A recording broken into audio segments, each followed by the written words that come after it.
espero, ni quiero que se dé crédito a la historia más extraordinaria y sin embargo más familiar que voy a referir. Tratándose de un caso en el que mis sentidos se niegan a aceptar su propio testimonio. Yo habría de estar realmente loco si así lo creyera. No obstante, no estoy loco y con toda seguridad no sueño.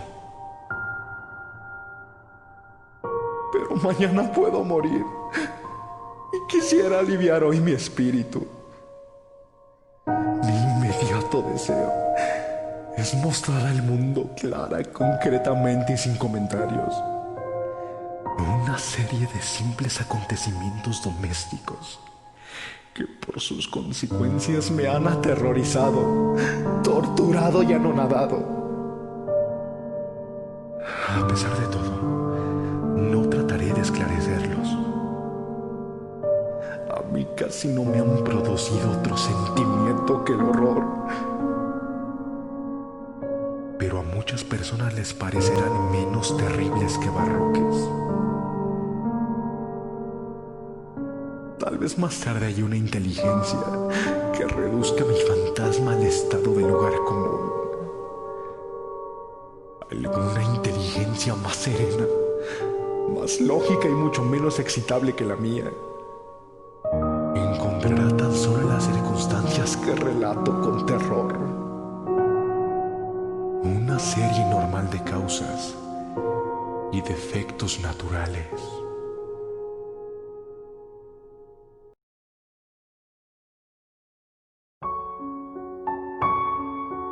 La docilidad y humanidad de mi carácter sorprendieron desde mi infancia. Tan notable era la ternura de mi corazón, que había hecho de mí el juguete de mis amigos. Sentía una auténtica pasión por los animales, y mis padres me permitieron poseer una gran variedad de favoritos. Casi todo el tiempo lo pasaba con ellos, y nunca me consideraba tan feliz como cuando les daba de comer o los acariciaba. Con los años aumentó esta particularidad de mi carácter, y cuando fui hombre, hice de ello una de mis principales fuentes de goce. Aquellos que han profesado afecto a un perro fiel y sagaz no requieren la explicación de la naturaleza o intensidad de los goces que eso puede producir. En el amor desinteresado de un animal, en el sacrificio de sí mismo, hay algo que llega directamente al corazón, del que con frecuencia he tenido ocasión de comprobar la amistad mezquina y la frágil fidelidad del hombre natural. Me casé joven. Tuve la suerte de descubrir en mi mujer una disposición semejante a la mía.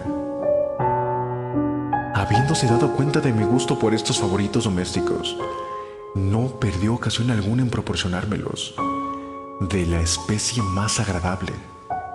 Tuvimos pájaros, un pez de color de oro, un magnífico perro, conejos, un mono pequeño y un gato. Era este último animal muy fuerte y bello, completamente negro y de una sagacidad maravillosa. Mi mujer, que era en el fondo algo supersticiosa, hablando de su inteligencia, aludía frecuentemente a la antigua creencia popular que consideraba a todos los gatos negros como brujas disimuladas. No quiere decir que hablara siempre en serio, y lo consigno sencillamente porque lo recuerdo. Plutón, se llamaba así el gato. Era mi predilecto amigo. Solo yo le daba de comer. Y a donde quiera que fuese, me seguía por la casa. Incluso, me costaba trabajo impedirle que me siguiera por la calle.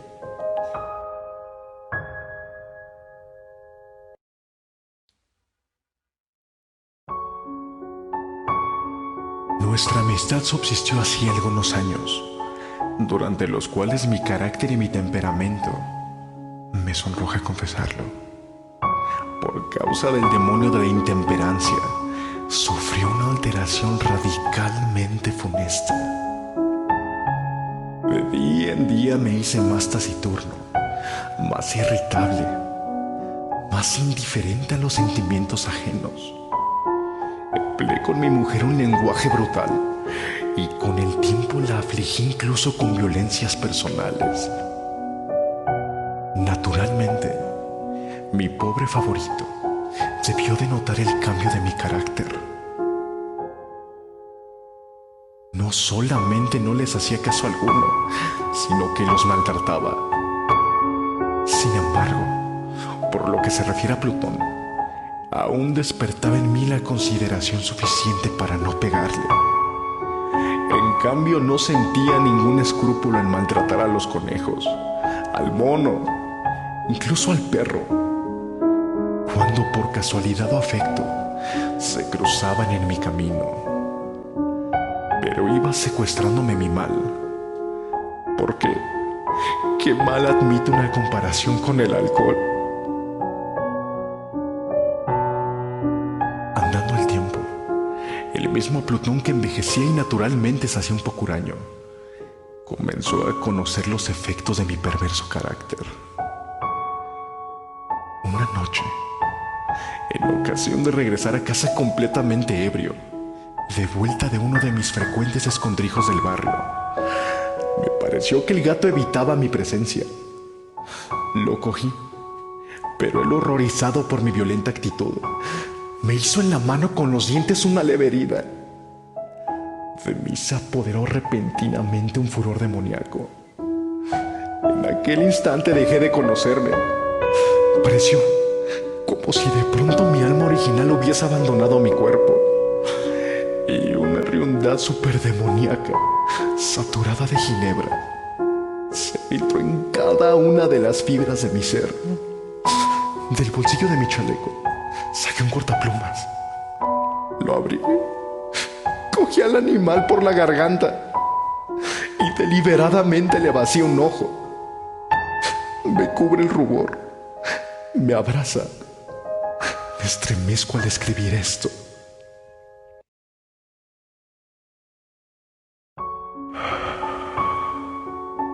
Cuando al amanecer hube recuperado la razón, cuando se hubieron disipado los vapores de mi crápula nocturna, experimenté un sentimiento mitad horror, mitad remordimiento por el crimen que había cometido. Pero todo lo demás era un débil y equívoco sentimiento, y el alma no sufrió sus acometidas. Volví a sumirme en los excesos y no tardé en ahogar en el vino todo recuerdo de mi acción. Entre tanto, el gato curó lentamente. La órbita del ojo perdido presentaba, es cierto, un aspecto espantoso. Pero después, con el tiempo, no pareció que se daba cuenta de ello. Según su costumbre, iba y venía por la casa, pero como debí de suponerlo, en cuanto veía que me aproximaba a él, huía aterrorizado. Me quedaba aún lo bastante de mi antiguo corazón para que me afligiera aquella manifiesta antipatía de una criatura que tanto me había amado anteriormente. Pero este sentimiento no tardó en ser desalojado por la irritación. Como para mi caída final e irrevocable, brotó entonces el espíritu de la perversidad, espíritu del que la filosofía no se cuida ni poco ni mucho. No obstante, tan seguro como que existe mi alma, creo que la perversidad es uno de los primitivos impulsos del corazón humano, una de esas indivisibles primeras facultades o sentimientos que dirigen el carácter del hombre. ¿Quién no se ha sorprendido numerosas veces cometiendo una acción necia o vil por la única razón de que sabía que no debía cometerla? No tenemos una constante inclinación, pese a lo excelente de nuestro juicio, a violar lo que es la ley, simplemente porque comprendemos que es la ley. Digo que este espíritu de perversidad hubo de producir mi ruina completa.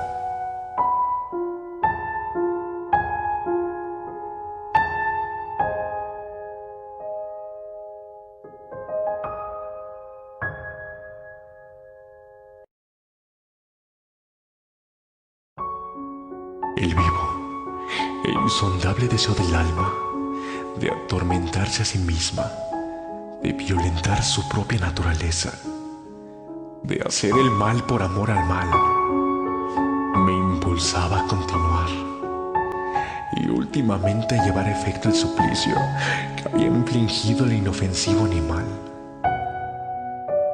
Una mañana, a sangre fría, ceñí un nudo corredizo en torno a su cuello y lo ahorqué en la rama de un árbol. Lo ahorqué con mis ojos llenos de lágrimas, con el corazón desbordante del más amargo remordimiento. Lo ahorqué porque sabía que él me había amado y porque reconocía que no me había dado motivo alguno para encolerizarme con él. Lo ahorqué porque sabía que al hacerlo cometí un pecado mortal que comprometía mi alma inmortal hasta el punto de colocarla, si esto fuera posible, lejos incluso de la misericordia infinita del muy terrible y misericordioso Dios.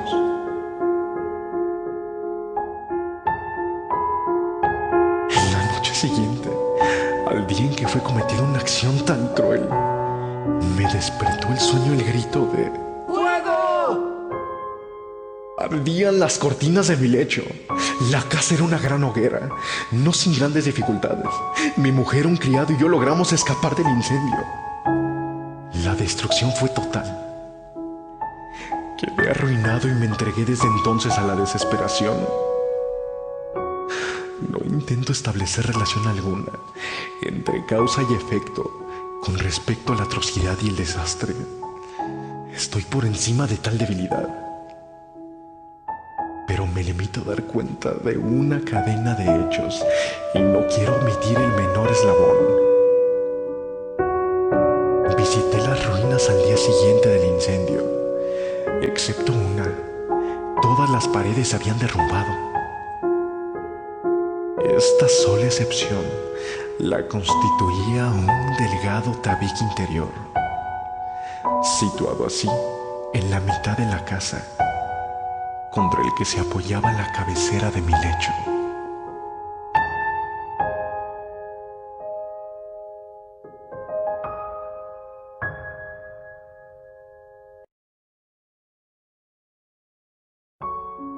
Allí, la fábrica había resistido en gran parte la acción del fuego, hecho que atribuía a haber sido renovada recientemente. En torno a aquella pared se congregaba la multitud y numerosas personas examinaban una parte del muro con atención viva y minuciosa. Excitaron mi curiosidad las palabras extraño, singular y otras expresiones parecidas. Me acerqué y vi, a modo de un bajorrelieve esculpido sobre la blanca superficie, la figura de un gigantesco gato. La imagen estaba copiada con una exactitud realmente maravillosa. Rodeaba el cuello del animal una cuerda. Apenas hube visto esta aparición, porque yo no podía considerar aquello más que como una aparición. Mi asombro y mi terror fueron extraordinarios. Por fin vino en mi amparo la reflexión. Recordaba que el gato había sido ahorcado en un jardín contiguo a la casa, a los gritos de alarma. El jardín fue invadido inmediatamente por la muchedumbre, y el animal debió de ser descolgado por alguien del árbol y arrojado a mi cuarto por una ventana abierta. Indudablemente se hizo esto con el fin de despertarme. El derrumbamiento de las restantes paredes había comprimido a la víctima de mi crueldad en el yeso recientemente extendido. La cal del muro, en combinación con las llamas y el amoníaco del cadáver, produjo la imagen tal y como yo la veía.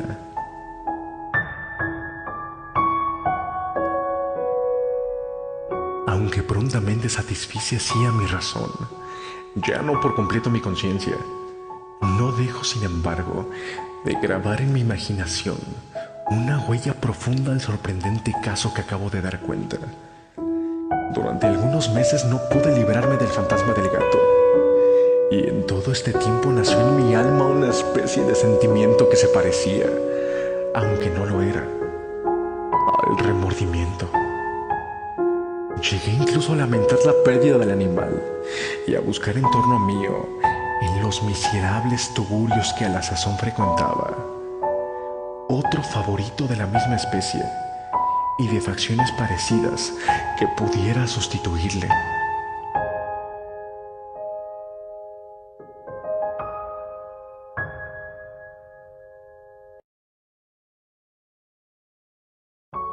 Me hallaba sentado una noche, medio aturdido, en un bodegón infame, cuando atrajo repentinamente mi atención un objeto negro que yacía en lo alto de uno de los inmensos barriles de ginebra o ron que componían el mobiliario más importante de la sala. Hacía ya algunos momentos que miraba a lo alto del tonel y me sorprendió no haber advertido el objeto colocado encima. Me acerqué a él y lo toqué. Era un gato negro, enorme, tan corpulento como Plutón, al que se parecía en todo menos un pormenor. Plutón no tenía un solo pelo blanco en todo el cuerpo, pero este tenía una señal ancha y blanca, aunque de forma indefinida, que lo cubría casi toda la región del pecho. Apenas puse en él mi mano, se levantó repentinamente, ronroneándome con fuerza. Se restregó contra mi mano y pareció contento de mi atención. Era pues el animal que yo buscaba. Me apresuré a proponer al dueño su adquisición, pero este no tuvo interés alguno por el animal. Ni le conocía, ni la había visto hasta entonces. Continué acariciándole, y cuando me disponía a regresar a mi casa, el animal se mostró dispuesto a seguirme. Se lo permití. Inclinándome de cuando en cuando, caminábamos hacia mi casa acariciándole. Cuando llegó a ella, se encontró como si fuera la suya, y se convirtió rápidamente en el mejor amigo de mi mujer. Por mi parte, no tardó en formarse en mí una antipatía hacia él. Era pues precisamente lo contrario de lo que yo había esperado. No sé cómo ni por qué sucedió esto, pero su evidente ternura me enojaba y casi me fatigaba.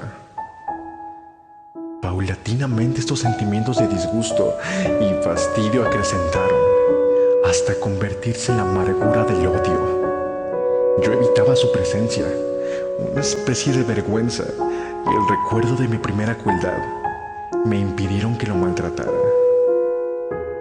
Durante algunas semanas me abstuve de pegarle o de tratarle con violencia, pero gradual, insensiblemente, llegué a sentir por él un horror indecible y a eludir en silencio, como si huyera de la peste, su odiosa presencia.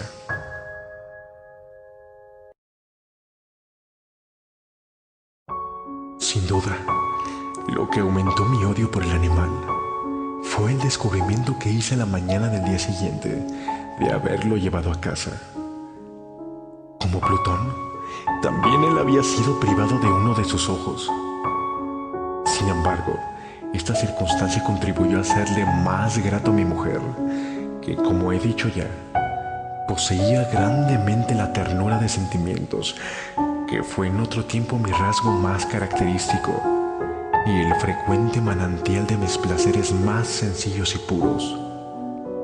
Sin embargo, el cariño que el gato me demostraba parecía crecer en razón directa de mi odio hacia él, con una tenacidad imposible de hacer comprender al lector. Seguía constantemente mis pasos. En cuanto me sentaba, se acurrucaba bajo mi silla o saltaba sobre mis rodillas, cubriéndome con sus caricias espantosas. Si me levantaba para andar, se metía entre mis piernas y casi me derribaba. O bien, clavando sus largas y agudas garras en mi ropa, trepaba por ellas hasta mi pecho. En esos instantes, aun cuando hubiera querido matarle de un golpe, me lo impedía en parte el recuerdo de mi primer crimen, pero sobre todo, me apresuro a confesarlo, el verdadero terror del animal. Este terror no era positivamente el de un mal físico, y no obstante me sería muy difícil definirlo de otro modo. Casi me avergüenza confesarlo, aún en esta celda de malhechor.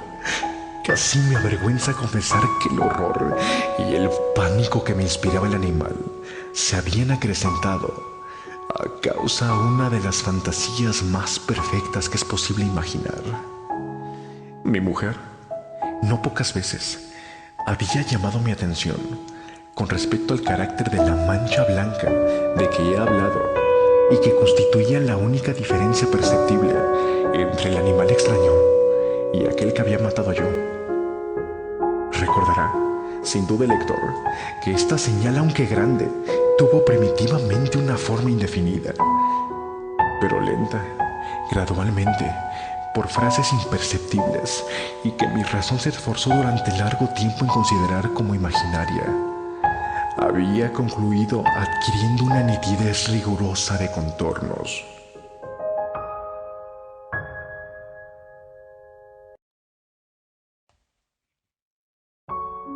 En ese momento, era la imagen de un objeto que me hace temblar nombrarlo.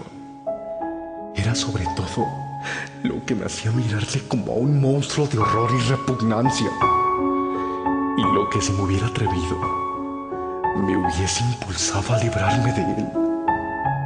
Era ahora, digo, la imagen de una cosa abominable y siniestra. La imagen de la horca. Oh, lúgubre y terrible máquina. Máquina de espanto y crimen, de muerte y de agonía. Yo era entonces, en verdad, un miserable, más allá de la miseria posible de la humanidad. Una bestia bruta, cuyo hermano fue aniquilado por mí con desprecio. Una bestia bruta, engendrada en mí,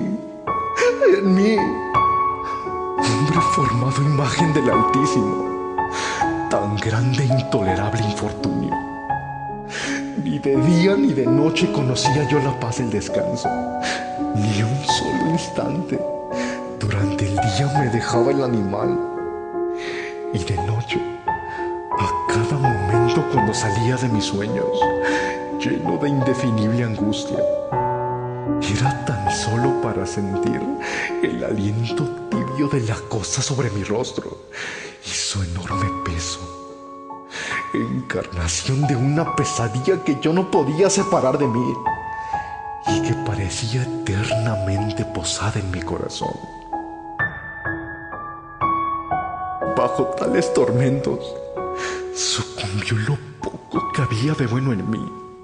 Infames pensamientos convirtiéronse en mis íntimos, los más sombríos, los más infames de todos los pensamientos. La tristeza de mi humor de costumbre se acrecentó hasta hacerme aborrecer a todas las cosas y a la humanidad entera. Mi mujer, sin embargo, no se quejaba nunca. Era mi paño de lágrimas siempre, la más paciente víctima de las repentinas, frecuentes e indomables expansiones de una furia a la que ciertamente me abandoné desde entonces.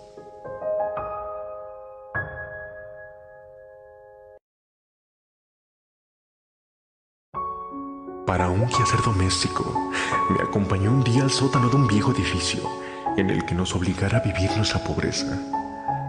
Por los agudos peldaños de la escalera me seguía el gato, y habiéndome hecho tropezar la cabeza, me exasperó hasta la locura. Apoderándome de un hacha y olvidando en mi furor el espanto por él que había tenido hasta entonces mi mano, dirigí un golpe al animal que hubiera sido mortal si lo hubiera alcanzado como quería. Pero la mano de mi mujer detuvo el golpe. Una rabia más que diabólica me produjo esta intervención. Liberé mi brazo del obstáculo que lo detenía y le hundí a ella el hacha en el cráneo. Mi mujer cayó muerta instantáneamente, sin exhalar siquiera un gemido. Realizaba el horrible asesinato. Inmediata y resueltamente procuré esconder el cuerpo. Me di cuenta de que no podía hacerlo desaparecer de la casa, ni de día ni de noche, sin correr el riesgo de que se enteraran los vecinos. Asaltaron mi mente varios proyectos. Pensé por un instante en fragmentar el cadáver y arrojar al suelo los pedazos. Resolví después cavar una fosa en el piso de la cueva. Luego pensé arrojarlo al pozo del jardín. Cambié la idea y decidí embararlo en un cajón, como una mercancía en la forma de costumbre, y encargar a un mandadero que se lo llevase fuera de la casa. Pero por último, me detuve ante un proyecto que consideré el más factible. Me decidí emparedarlo en el sótano, como se dice que hacían en la Edad Media los monjes con sus víctimas. La cueva parecía estar construida a propósito para semejante proyecto. Los muros no estaban levantados con el cuidado de costumbre, y no hacía mucho tiempo había sido cubierto en toda su extensión por una capa de yeso que no dejaba endurecer la humedad. Por otra parte, había una saliente en uno de los muros, producido por una chimenea artificial o especie de hogar que quedó luego tapado y dispuesto de la misma forma que el resto del sótano. No dudé que me sería fácil quitar los ladrillos de aquel sitio, colocar el cadáver y emparedarlo del mismo modo, de forma que ninguna mirada pudiese descubrir nada sospechoso.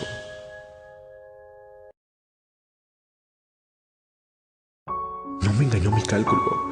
Ayudado por una palanca, separé sin dificultad los ladrillos y habiendo luego aplicado cuidadosamente el cuerpo contra la pared interior, lo sostuve en esta postura hasta poder establecer sin gran esfuerzo toda la fábrica a su estado primitivo.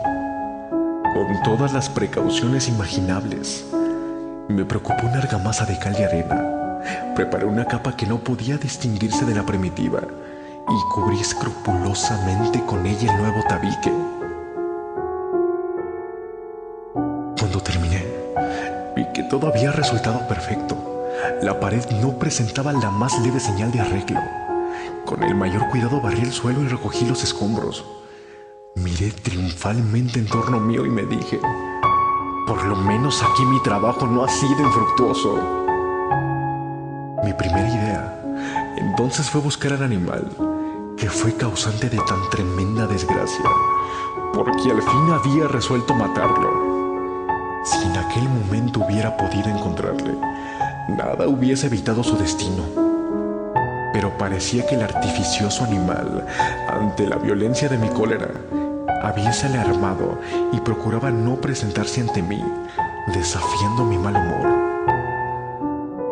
Imposible describir o imaginar la intensa, la apacible sensación de alivio que trajo a mi corazón la ausencia de la detestable criatura. En toda la noche se presentó, y esta fue la primera que gocé desde su entrada en la casa, durmiendo tranquilo y profundamente. Sí, dormí con el peso de aquel asesinato en mi alma. Transcurrió en el segundo y tercer día. Mi verdugo no vino. Sin embargo, como un hombre libre, respiré una vez más. En su terror, el monstruo había abandonado para siempre aquellos lugares. Ya no volvería a verle nunca. Mi dicha era infinita. Me inquietaba muy poco la criminalidad de mi tenebrosa acción. Usé una especie de sumario que apuró poco las averiguaciones. También se dispuso un reconocimiento, pero naturalmente nada podía descubrirse. Yo daba por asegurada mi felicidad futura.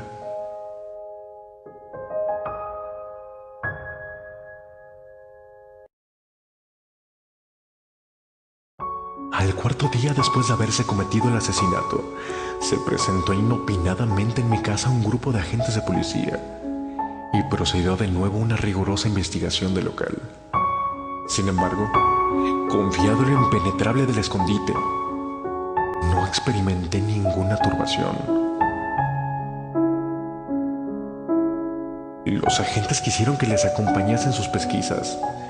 Fue explorado hasta el último rincón.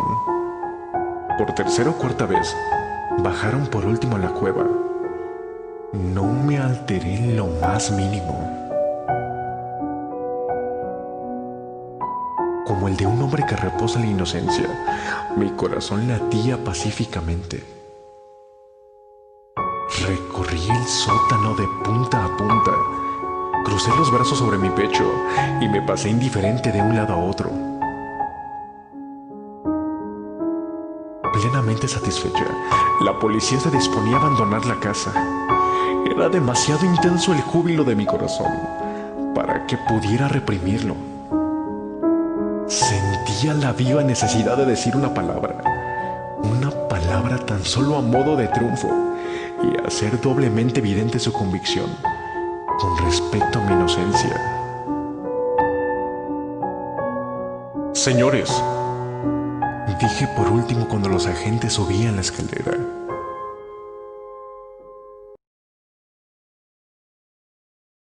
Es para mí una gran satisfacción haber desvanecido sus sospechas. Deseo a todos ustedes una buena salud y un poco más de cortesía. Dicho sea de paso, señores, tienen ustedes aquí una casa construida. Apenas sabía lo que hablaba, en mi furioso deseo de decir algo con aire deliberado. Puedo asegurar que esta es una casa excelentemente construida. Estos muros... ¿Se van ustedes, señores? Estos muros están construidos con una gran solidez. Entonces, por una fanfarronada frenética, golpeé con fuerza, con un bastón que tenía en la mano en ese momento, precisamente sobre la pared del tabique, tras el cual yacía la esposa de mi corazón. Que por lo menos Dios me proteja y me libre de las garras del archidemonio. Apenas hubiese hundido en el silencio el eco de mis golpes, me respondió una voz desde el fondo de la tumba.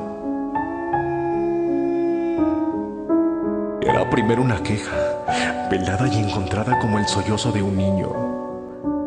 Después, enseguida, se hinchó en un prolongado, sonoro y continuo, completamente anormal e inhumano. Un alarido, un aullido mitad horror, mitad triunfo como solamente puede brotar del infierno. Horrible armonía que surgiera del unísono de las gargantas de los condenados, en sus torturas y de los demonios que gozaban en la condenación. Sería una locura expresarles mis sentimientos. Me sentí desfallecer y tambaleando me caí contra la pared opuesta. Durante un instante se detuvieron los agentes en los escalones. El terror los había dejado atónitos. Un momento después, 12 brazos robustos atacaron la pared, que cayó a tierra de un golpe. El cadáver, muy desfigurado ya y cubierto de sangre coagulada, apareció, rígido a los ojos de los circundantes. Sobre su cabeza, con las rojas fauces dilatadas y llameando el único ojo, se posaba el odioso animal cuya astucia me llevó al asesinato y cuya reveladora voz me entregaba al verdugo. Yo había emparedado al monstruo en la tumba.